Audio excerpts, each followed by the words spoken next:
Hello friends, my name is Sachin और आज मैं आपको बताने जा रहा हूँ डायनासोर्स के बारे में जो करोड़ों साल पहले हमारी दुनिया पर राज करते थे।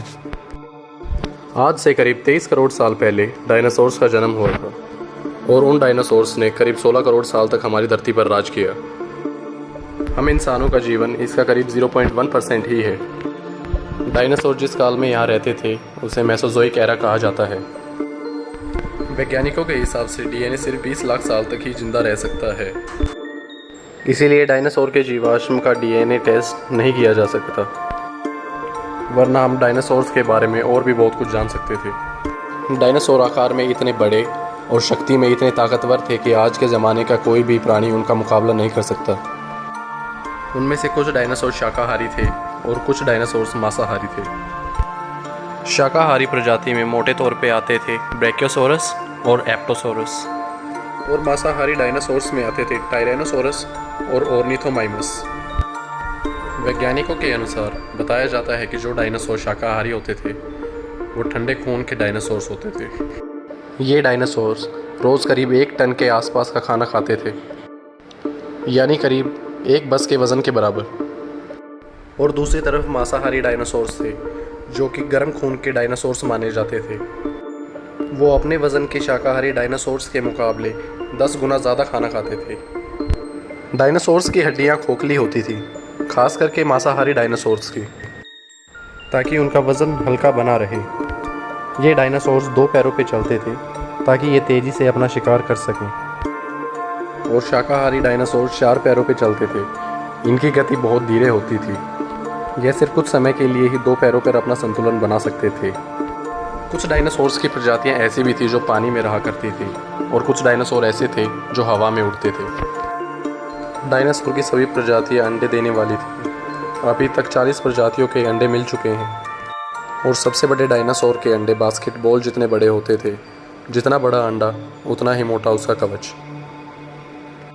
अब तक मिले सबसे छोटे डायनासोर के अंडे की लंबाई 3 सेंटीमीटर और वज़न 75 ग्राम है।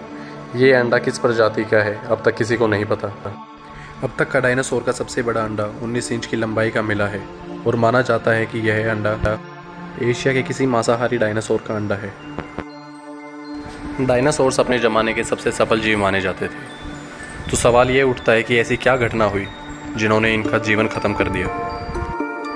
तो आइए जानते हैं उस घटना के बारे में जो करीब 6.5 करोड़ साल पहले हुई थी। इस घटना ने डायनासोर्स का जीवन ताश के पत्तों की तरह बिखेर के रख दिया। उस दिन धरती से 322 किलोमीटर दूर डायनासोर्स के विनाश की प्रक्रिया शुरू हो चुकी थी।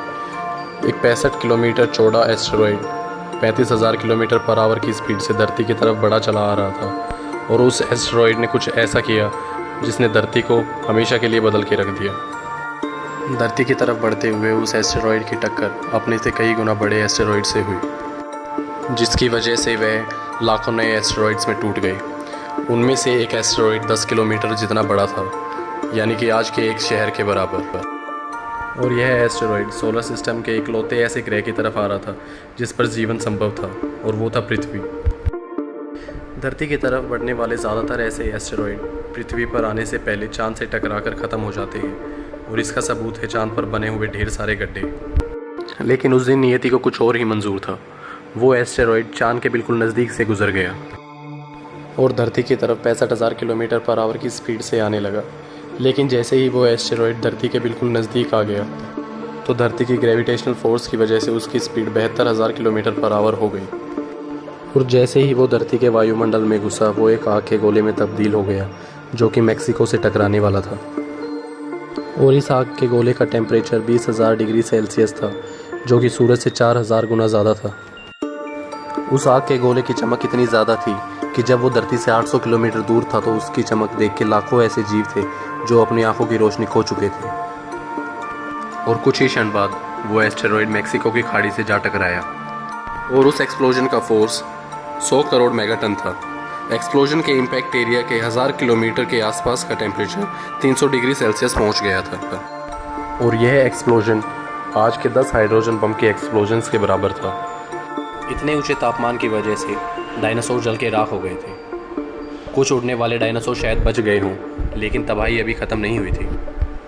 उस एक्सप्लोजन की वजह से यह एस्टेरॉयड हज़ारों छोटे पत्थरों में टूट गया पत्थर के वो छोटे टुकड़े और एक्सप्लोजन की वजह से बने उस गड्ढे का सारा मेटल आसमान में जाकर धूल का एक बड़ा बादल बन गया और धरती के ग्रेविटेशनल पुल के कारण 40 मिनट बाद वो सारा मेटल और पत्थर आग के रूप में बरसने लगा, जिसने बचे कुचे डायनासोर्स को भी ख़त्म कर दिया। और इस टकराव ने धरती की टेक्टोनिक प्लेट्स में 11.1 तीव्रता का भूकंप पैदा कर दिया, जो कि इंसानों द्वारा देखे गए सबसे भयंकर भूकंप से 7 गुना ज़्यादा तेज़ था। इस ब्लास्ट की वजह से धूल का एक ऐसा तूफान उठा जो लाखों किलोमीटर बड़ा था। इस क्लाउड को एजेक्टा क्लाउड के नाम से भी जाना जाता है। यह तूफान 16,000 किलोमीटर पर आवर की रफ्तार से धरती को अपनी चपेट में ले रहा था। इस तूफान की वजह से सूरज की रोशनी धरती पर आना बिल्कुल बंद हो गई थी। घनघोर अंधेरा छा गया था। एजेक्टा क्लाउड धीरे धीरे नॉर्थ अमेरिका से एशिया की तरफ बढ़ रहा था, जिसने धरती का तापमान 150 डिग्री सेल्सियस पहुंचा दिया था। और देखते ही देखते जंगलों में आग तेज़ रफ्तार से बढ़ने लगी, जिसने सभी डायनासोर्स को जला के राख कर दिया। कुछ पानी और हवा में रहने वाले डायनासोर्स बच गए थे, लेकिन वेजिटेशन ख़त्म होने के कारण वो भूखमरी की वजह से धीरे धीरे मर गए। और इस प्रकार धरती पर राज करने वाले सबसे बड़े और शक्तिशाली जीवों का अंत हुआ। लेकिन ये महाप्रलय किसी अन्य जीव के लिए फ़ायदेमंद साबित होने वाला था, और ये जीव थे मैमल्स। तो अगली वीडियो में जानते हैं कि ये मैमल्स इस महाप्रलय से कैसे बचे। तब तक के लिए बाय बाय।